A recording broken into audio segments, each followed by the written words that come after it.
Net route na Londres, na Londres, non voilà, na Londres, zoba mo batelemitala, ba na Londres. Félix Tshisekedi net robaki opération nien.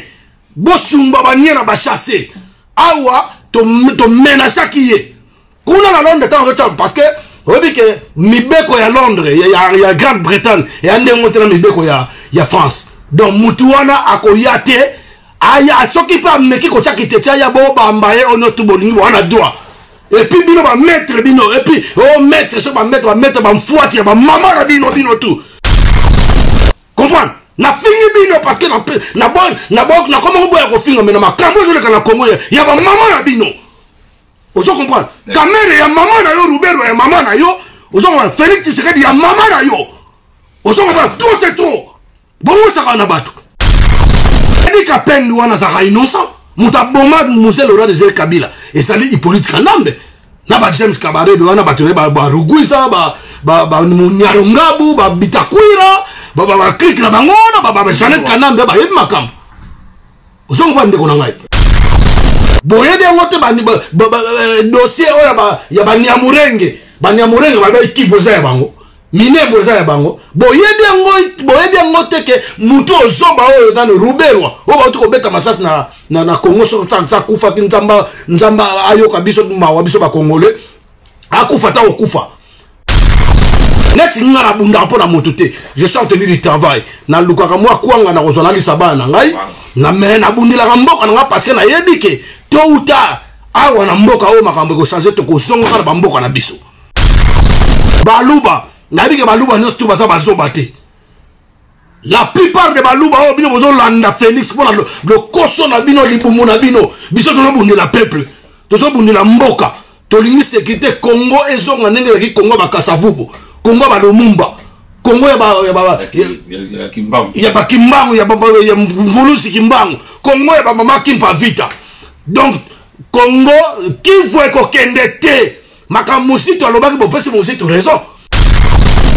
Mutu oyo nani Kanambe abomi batu partout ba tingi ba fausse commune ba charnier partout ba kamwe na sampu ba kotiti na l'église na ba lié oyo ba respectaka na ba mboka l'église lokola ba université ba hôpital ba yana mawate ko kota ba cité ba komisi penda nini ba comme si Kishasa lié moko ya au moins na habité ba Congolais so bazo raisonner ni et ya ba Congolais bazoba tant biso to bunda boye to zo dénoncer makambu mais bango bazo parvenir pe ko kumisa bazo finga pe biso ba combattant bazo boma sur tous les plans tala ba comédien on est bazo sila tala ba musicien de basi ba boma Papa Wemba ba boma Rochero ba boma batobele ba Madilu ba Koufi même nos musiciens qui sont là ils savent ba to ba défendre Batoua ba confier l'homme idée. Basé belé la autant ba comment on va parce qu'ils sont des PD des anti-valeurs. Yo to be musique ko zonga wate. Yo ba uti ko boma ba saccager unikin. Ba bomi betida ça se voit que mboka moko do président mo boza na zoba mo atanga na yete. Ayebine valeur ya étudiante, ayebine valeur ya université te. Ya ma ba uti ko boma l'homme na moi singo azuma sat na makole pesinga mawa. Naba kasongo wana zobo ya kasongo. Est-ce que bazo yeba teke makambazo sa? Est-ce que la police va zobo mabatu wana? Ba ebi basanga na ba Rwandais. Kanamba bazo continuer projet na bango bazaki nango. Ozo comprendre. Donc pour bon yeba sa bino ba Congolais bo fongola misu. To fongola misu bino ba Taliban, bino ba bozo soutenir Félix. Félix azali assassin. Félix ata moyibi. Félix basina ba corps na bango ya cash. Cash na FCC. Cash la bomba sina na cash donc UDPS na INC pour la nini pour mater kamboka batuni question la presse internationale est-ce qu'il paraît monsieur Félix Tshisekedi est-ce que batubazo lobake yo ozali marionnette ya Kanambe Kabila marionnette ya Kanambe Kabila qu'est-ce qu'il a répondu? Non, on a décidé, c'est mon allié, oui, on a décidé de guider les pays, nous deux, on travaille ensemble. Et na Babylone, on a habité na Kendarapa, na Yabisangation. Quelle expérience ce mec il a? Il a quoi comme... Il est incompétent d'abord, il est resté au pays, à la tête du pays, malgré l'occupation là, à Tikali na Mboka pendant 21 ans. Surtout Sangisi, na mandat, soit disant père na Yabomaka wana. comprendre ce musée ozo comprendre en plus muza lo bagango bandakala guerre et kozonga place utaka donc ozo comprendre alobi kaza mutu na ye aza partenaire na ye azali père de la démocratie. C'est la raison pour laquelle ba imsa bino mikolo que non à part ba 15 un président de la République qui on vous pose une question 15 millions bungu na caisse à l'état, il vous dit que non c'est une rétro-commission et ça cop aux a la solité on a solité yo ya monango ba kopa chèque na ba na ça na ba Belgique partout. Abonnez-vous massivement sur Congo Mondial. C'est les même d'ici. Il y a beauté d'ici. Un garçon valable grandit ici. Il vieillira ici. Vous comprenez? Massivement. Congo Mondial. Congo Mondial. Et ça pour le peuple. Congo Mondial. Pour les combattants. Tout. Pour les bateaux. Pour les mourir en boca. Abonnez-vous. Il y a Bino Yango. Kitoko.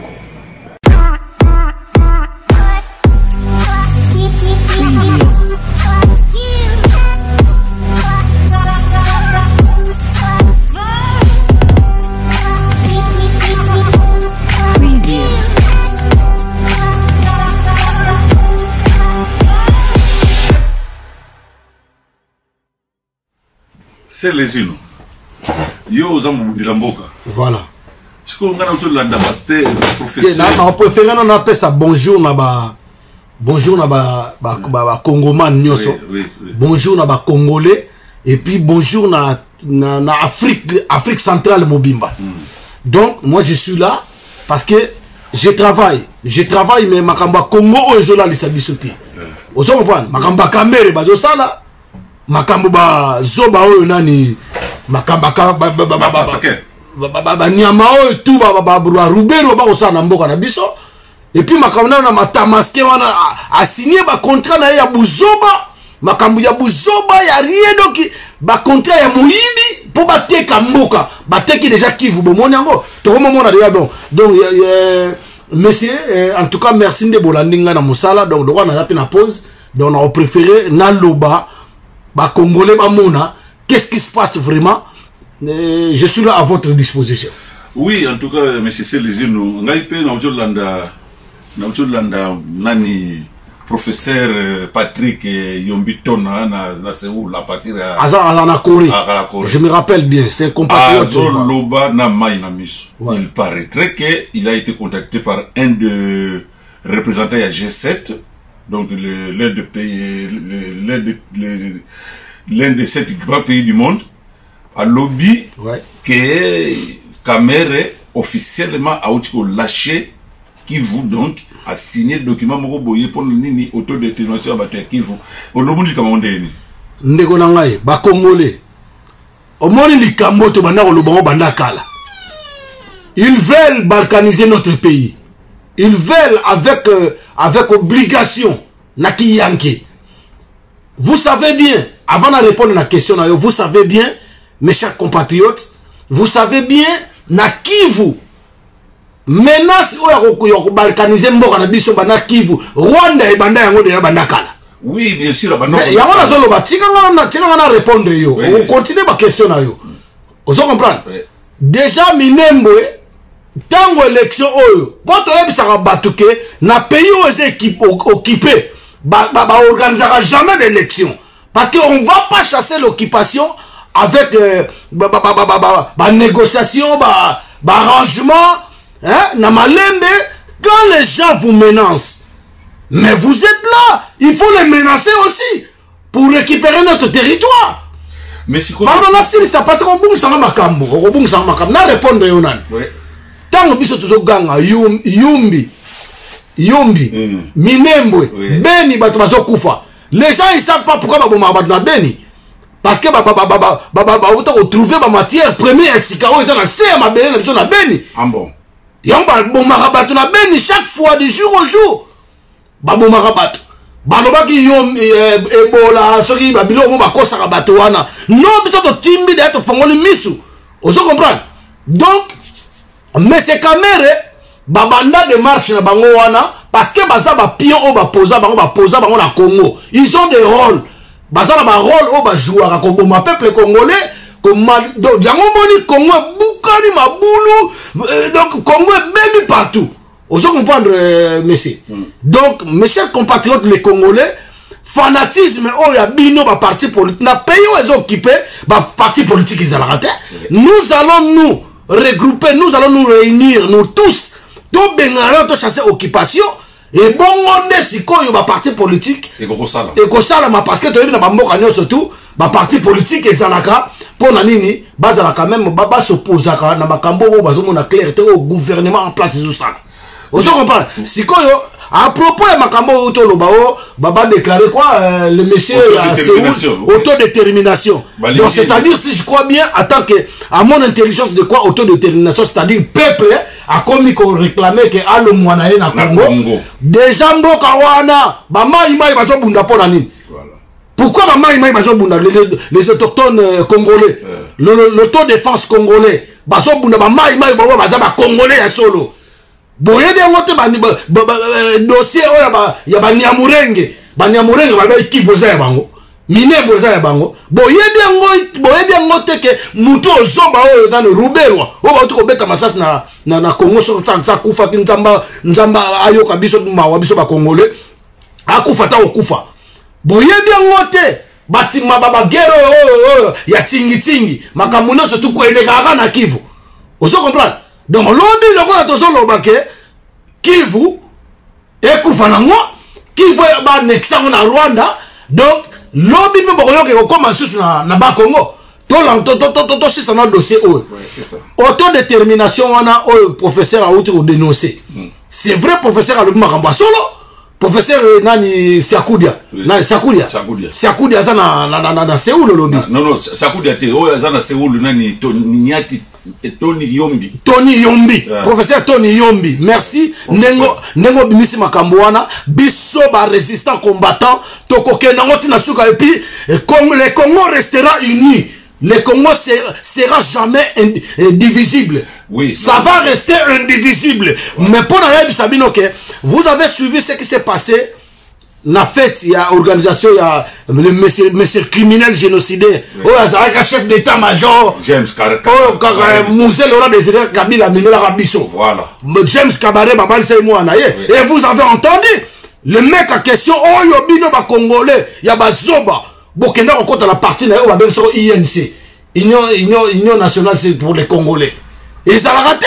À quel qu'on bakuna, bandakala. Tout le monde a compatriotes, on souba téléménakaye. Batelemera kamele wana kamele yo. Batelemera yo. Batelemera yo na États-Unis dans la conférence.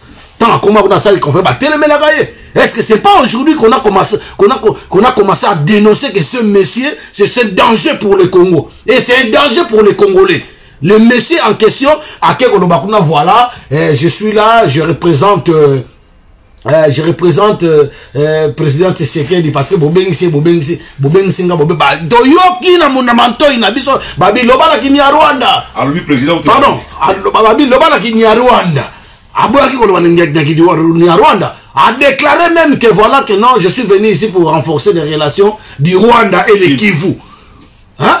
Donc vous avez dit que ça bango de mutu balingi balongwa balongola ka Kivu longwa na Congo donc bazoteka mboka. Donc c'est pour vous dire que vous les talibans bino bato IDPS bino mutu bozokumisa mutu wana soki nana moni batata mebimba na Londres bo ba manefo ebele ba soki ba mettre so ki mettre ngo bozula ba mede yango to éviter ozo comprendre boko yamba soki président wana président na bino un président défend sa nation, un président défend son peuple, un président défend son territoire. Ozo comprendre o yata président ndengeni bah on sait ma mine peuple Congo il dit rien à tout le côté. C'était ça ma dernière question. Voilà. Mais si yo tolobi ke ba dossier wana ezali bango mbazotek bango teka Kivu. Donc kamera ça teki Kivu. A teki de Kivu yangana la raison pour laquelle Boutou yoka ke alobi ke non voilà a offrir 30 vaches.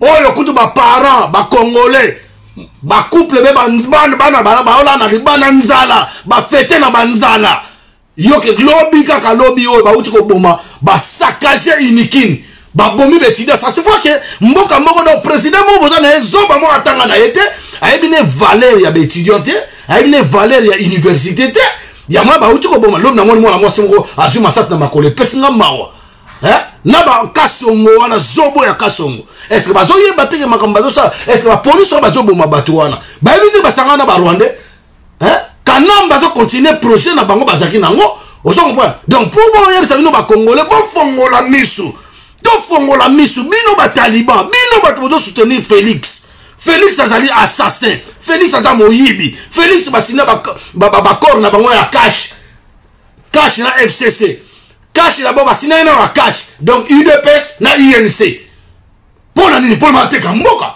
pona mateka mo bandeko tolo bango na munoko ni boda peuple ya ndenge ni bino nyoso bona kata partir na INC wana bolongo attaque congolais bokanga muto wala boboma ye azali danger pona bino na avenir no ya bana na bino na bana na biso moko na Congo c'était danger pour le Congo ozo comprendre donc yanga to solo bakende ko ngai ndeko ngai donc to mata to kita Congo ekozala jamais divisé ça restera indivisible soki to kokufa pona Congo to kokufa ozo comprendre donc question on va répondre yo yanga bandeko boye bake caméra teki Kivu. Oui, parce que ateki Kivu illégalement. Et puis mboka gote kamate. Donc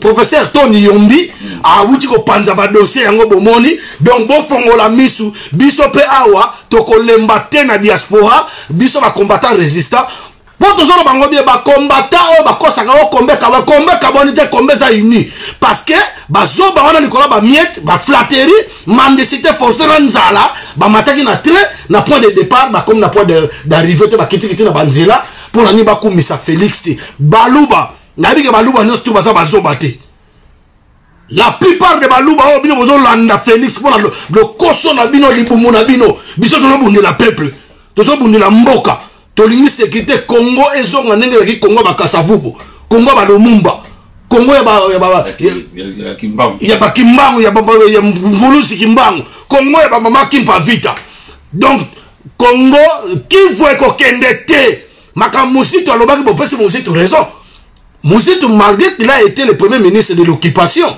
mais makina ki congolais côté lié ya ngoni mona déclaré kalobi que non photo bundage bino babemba yo Moïse Katumbo zaka congolais te c'est pour ça au solo bakeno voilà ndongo zawana oboza contre propos ya Musito et ko simba te et ko kendete Kivu et kendete puis peuple moko te azo réclamer balo mwana Congo parce que babuma de ba menasaka ba na minemwe boye yango na bayumbi ba menasaka partout na est kuna parce que peuple bazo benga na Congo baza ba congolais peuple moko te moi je lance l'appel à la communauté internationale pour vous dire, pour vous faire voir que c'est du mensonge. Le monsieur la caméra et sa bande, et tous les Rwandais de Tutland, ils veulent la balkanisation de notre pays. Donc moi je lance l'appel à la communauté internationale. C'est faux et archi faux. Ce n'est pas les peuples qui veulent destituer le Congo. Qui veut ça Congo? Les Kivoussés sont des Congolais. Les Kivoussés sont des Congolais, donc vous vérifiez ça très bien, c'est du mensonge. Donc tant que c'est l'autonomie, l'autonomie là, ils demandent, c'est du mensonge. Ce n'est même pas eux. C'est même pas eux, c'est les Rwandais. Les Camerounais qui sont infiltrés en Congolais. Voilà, les Camerounais qui sont infiltrés au Congolais, et le quoi là moi j'ai entendu parler à l'époque, M. Kanambe Hippolyte, Mwanandeke Kazemberembe, Youssouf, ce monsieur là, il a fait venir même les djihadistes. Oui. Bakota déjà na Kivu pour réclamer. Makamo bandi lelote. Tolobarango tozoloba beme. Dino loko la bolingo ba fanatisme. Ngana daka fanatique par fanatique il y a politicien moroté. Il y a ngona mes chers compatriotes, mesdames et messieurs, jeunes et enfants.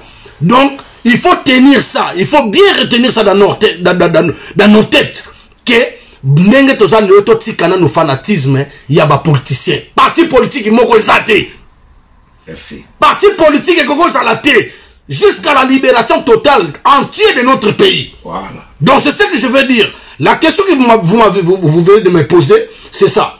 Donc je t'ai répondu, les peuples congolais ils m'ont entendu. Donc peuple congolais bokota ndeka mokie tu alobaka bokota et puis biso pe ba combattant résistant awa na Europe net ngara bunda po na mototé je suis en tenue du travail na lukaka moi kwanga na kozona lisaba na ngai na me na bundila ka mboka na parce que na yebike tôt ou tard awa na mboka o makambo ko changer to ko songa na mboka na biso tokozonga na bamboka na biso donc yango na foto wanjaka déjà avenir ya bana na biso ata biso tozwi chance te ya komona bonheur ya mboka wana quand même topesa chance na bana na biso mboka wana ekozala balkanisé te donc j'attends maloba mboka wayo. Merci, mais le silence il y a président, qu'est-ce que ça te dit? Président Mobimba bo voté qui élu par le peuple sur tout ce qui se passe au Congo, tuerie, séquestration, balkanisation, il ne dit mot. Qu'est-ce que ça veut dire? Monsieur, là, j'ai déjà répondu trop dans toutes ces questions-là.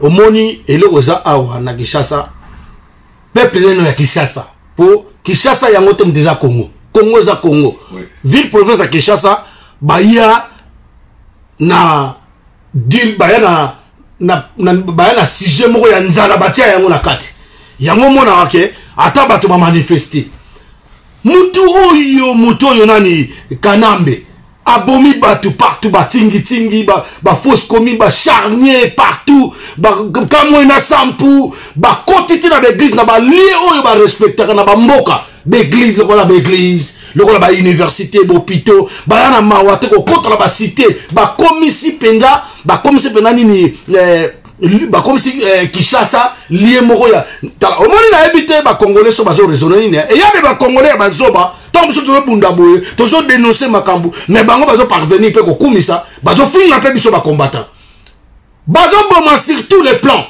tala ba comédien on est bazo sila tala ba musicien de basi ba boma papa wemba ba boma Rochero ba boma bato belé ba madilu ba kufi même nos musiciens qui sont là ils savent bato ba défao bato ba Koffi Olomide basé belé na otanga ba komona ba parce qu'ils sont des PD des anti-valeurs yo to be musique ko zonga wate tant ozo mona président na yo na question na otunenga parce que nga na décortiquer pour bato ba comprendre tant ozo mona président un président qui représente je peux donner l'exemple entre guillemets président na lo atata na ndako bazo boma bana na yo bazo violer bana na yo bana bakomba miyibi ozomona ndako comme pena désordre saccage côté na ndako mais toi tu fermes ta gueule silence de mort ça signifie quoi quelque part aux associés na bato moko boy bien sûr mais ça se voit là unique le mec il vous a dit que ils sont partis en Nairobi signer des deals ce sont des partenaires et le mec quand il sort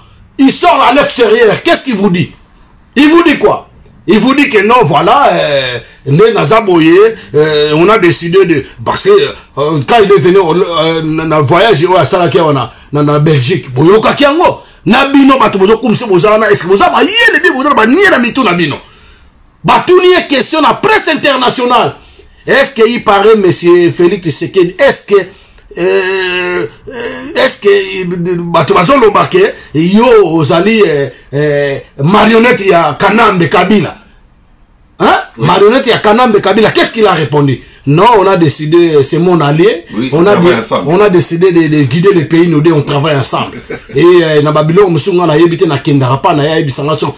Quelle expérience ce mec il a?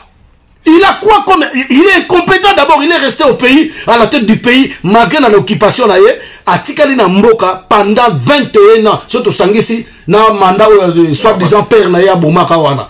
Comprendre? Ce musée. Vous comprenez? En plus, Moussa no bagango bandakala. Guerre, et vous avez en place et Outaka. Donc? Vous comprenez? Alobi kaza moutunaye, aza partenaire naye, azali père de la démocratie, c'est la raison pour laquelle il s'est dit non Mikolo que non, à part 15, un président de la République qui on vous pose une question, 15 millions de la caisse à l'État, il vous dit que non, c'est une rétro-commission et ça coupe. On a la sonité. On a sonité yo. Yamonango ba kopa chèque na ba na ba Belgique partout. Hein de ronangai. Donc ce qu'on on doit faire voir batuke yo bazo boma ba na yo. Mboke zo kende boy na boy. Tant zo lobelo côté. Il sait. Il est akenda au ciné badil. Il fait partie. Ah wa Jean-Marc Abound muto akobia par secrétaire général il y a parti là bango IDP sa commission deuxième vice-président du parlement. Il y a beaucoup de choses que vous allez comprendre, vous les talibans. Bazo lo bali souste.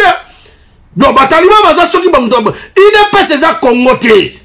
IDP c'est une partie politique il y a Congo parce qu'on a beaucoup de partis politiques. Donc c'est pas dire que vous les IDPS vous allez diriger les gens, vous allez obliger les gens buto dans la makambo bino ozolinga. Na bozoba obino ozanango. Frère Nabiso soki fils mukoko alo makambo bien on va menacer. Il paraît qu'il est empoisonné. Il parle. S'il est empoisonné parce que ça zoba, parce que ngaïne na zabota na zolo ba makambo boy na zo dénoncer. Jamais na kozala contact na bato ndengwana. Lui. Vous en voyez. Auguste Kabouya, ou tu koloba mikolo yo kaka que non voilà Kabila za mutu malamu parce que ce qu'il a dit, ce qu'il a fait. Est-ce que ce mec là il est normal dans sa tête? Banani babimi sa siloga oya bokoso zongisa na Rwanda. C'est fait Félix Tshisekedi. Ouais. Félix, non, fait Etienne Tshisekedi, il vous a bien partout où je passe dans le Congo, le peuple me demande que je foute cet individu, qu'il rentre au Rwanda parce que sa place n'est pas ici. Etienne, oui. Mutabomi batu, na l'église, abomi batu partout, à ça on a encore, yemo kozo monduki na ndeko na Zoé, ceux qui baba pesi Kombo, Zoé Kabila, Mwanzambala. Vantir alors bino bato musu ba congolais bozo ke soutenir bato bo bozo apela sima na bango bozo apela sima na bozo mona danger na binote aya bande ko ba congolais bozo mona danger na binote. Bon c'est bon donc sikoyo eloko za awa ezo senga mbaka musi to alobaki photo sala yango eza guerre po ngaso mona to elanga na mobulu atamba liboso na tali na éviter problème deuxième fois na tali mais troisième fois je vais réagir.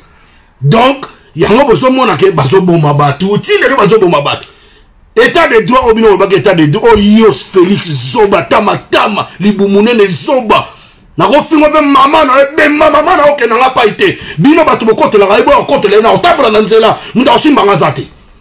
Merci c'est les donc nenge zali boye to mata to kita to tala biso to ba pour na sentiment na zo ba te pour ba sek donc sur le crédit la ko lela nakoyeko lela bandeko. Merci na moniteur. Nakoyeko lela AVC comme zwa batu bazo kubela baba mutema batu ba mama bazolo bazo ganga partout mais il y a quand même des indigènes, il y a quand même des sans conscients des sans cœur. Na tu de route na Londres ba na Londres non voilà na Londres bazo ba mo ba teremitala ba na Londres. Félix Tshisekedi neto ba ki opération nien. Bosumba ba nien na ba chasser. Awa to menacer qui est kuna la Londres parce que on dit que mibeko ya Londres il y a Grande-Bretagne et ande ngotela mibeko ya France donc mutuana akoyate aya soki pa meki ko chakite ya bo bambaye ono tubolingi wana droit et puis bino ba mettre bino et puis mettre so ba mettre ba mfuati ba mama na bino tout comprendre na fingi bino parce que na comment boya ko finga mais na makambo zo le kana Congo ya ba mama na bino. Vous comprenez? Kamere ya maman na yo, Rubero ya maman na yo. Vous comprenez? Félix Tshisekedi ya maman na yo. Vous comprenez? Tout c'est trop. Bon, ça va na batu. Vous comprenez? Donc, peuple congolais, on a sali yango pona kanda. Et puis, nous avons le boy bango. Et c'est bandaki. Nous tous, tout congolais, sur les congolais et makila, nous allons soutenir le général Amouri William Yakutumba. Wana est allé autodéfense ya Congo yepe soka baba corrompre en tout cas toute photo bunda biso moko yango moni Martin Fayulu ce qui peuple au senga mundu ki ba okeno pa ite to bunda pona mabele la terre de nos ancêtres et puis pona ko sukisa yo ne mwana nsemi po biso ba Congo to zoka makam na ba retard to bana ko yebisa bino Eliezer aza kolabo bonni magate to yebisa ki bino ke baba je koko ba kolabo bonni magata ba fanti ba uta osala zo sanja makila azo suba makila lelo yo yazo kumizana susu Félix Tshisekedi Frank Diongo bato bakangaka yo tango yo Félix Tshisekedi zo bake o libéra o libéra prisonnier politique yo so ndo ndi ba diomi bima obimisa ka diomi obimi Frank Diongo bazo kumisa yo diomi wana oyo bimisa balinga te akoma na aéroport balinga même pas apusana na bichingobila. Vous comprenez? Prisonnier, Azaka, prisonnier. Vous êtes dans les prisons sans le savoir. Vous êtes dans une prison à ciel ouvert, sans tenir compte. Vous comprenez? Edi Kapen wana zaka innocent. Muta bomba Moussé le roi de Zé Kabila. Et ça dit Hippolyte Kanambe. Na ba James Kabaré de wana ba touré ba Ruguisa ba Nyarungabu ba Bitakwira ba clique na bangona ba Janet Kanambe ba yeb makam. Ozongo ba ndeko na ngai. Donc même mwana ntemi yoto yebi ke série moko bo yo ne mwana ntemi. Botika ba sentiment ne mwana ntemi c'est un aventurier. Série moko bo ya côté la Kanambe. À côté de la Kanambe, il est député l'Assemblée à côté de la Kanambe. Il y a 3 ans. Et puis en fait, à Nélo, non, voilà, si on a la puissance, aux Angunja, si on est là, au moins on a un Congolais, na moi on a Congo. Aux Anglais, na minute, on a il y a qui vous, bateau trompé, bino. Bola mukabobi mana place bakanga bino melangi to net ngasi na bimakana na mundako sanga sate. Place ba to sala congrès na bango. Ceux qui conclave, ceux qui congrès. Bateau sala ngwa. Na Kisantu ba monter même nos pays voisins comme Angola, Congo Brazzaville, bozomo na danger pour le peuple. Les Tutsilans arrivent balingi ba conquérir l'Afrique centrale. Bakanga Congo à la preuve ba kokota bangola ba botia totelema et yango tozoganga totelema. Ne mwana ntemi tika ba ventile wana zo sala. Biso ba kosa ka bisote. To yebisi no makama Eliezer. Bondi makate lelo aza kolabo ezomona José Makila lelo aza wapi Olenga Nkoi lelo aza wapi baze bele ba ventile wana tu bato ngaba sala wana bazo tromper bino batu peuple azo kufa nzala o gratuité scolaire eza ya lokuta ba médecin ba ko souffrir ba enseignant ba ko souffrir yato ne mwana ntiem tika ba ventile soko zali ba pesi mbongo pour la balkanisation ya mboka on s'autoproclamer que non, il est comme président de la République. Maintenant, c'est le gouvernement, le premier ministre, non, Zawad. Parlement, non, Zawad. Namboka, n'était ce qu'on s'en a parlé du peuple à Sikana, na évité ce qui va pour ça, et puis, si les non, un président, un président de la République, tu es là, un président de la République, au Kanga Mounogonayo, Bakangayo, Parlement, Bakangayo, Sénat, tous les députés provinciaux, c'est Bazana Baoya Kanambe, Kanambe bato benga eshinga rambo azotambe na ba moto na par-ci par-là, mais arrêtez, vous arrêtez vos conneries. Vous arrêtez vos conneries, peuple ici à Fongoli Misu. Peuple ici à Fongoli Misu de Boké n'a pas été tokoloba toko dénoncer. S'il faut guerre rébellion to sala yango. Donc voilà. En tout cas merci, ndeko na ba question tuningai. Peuple congolais tellement Fongola Misu ingeta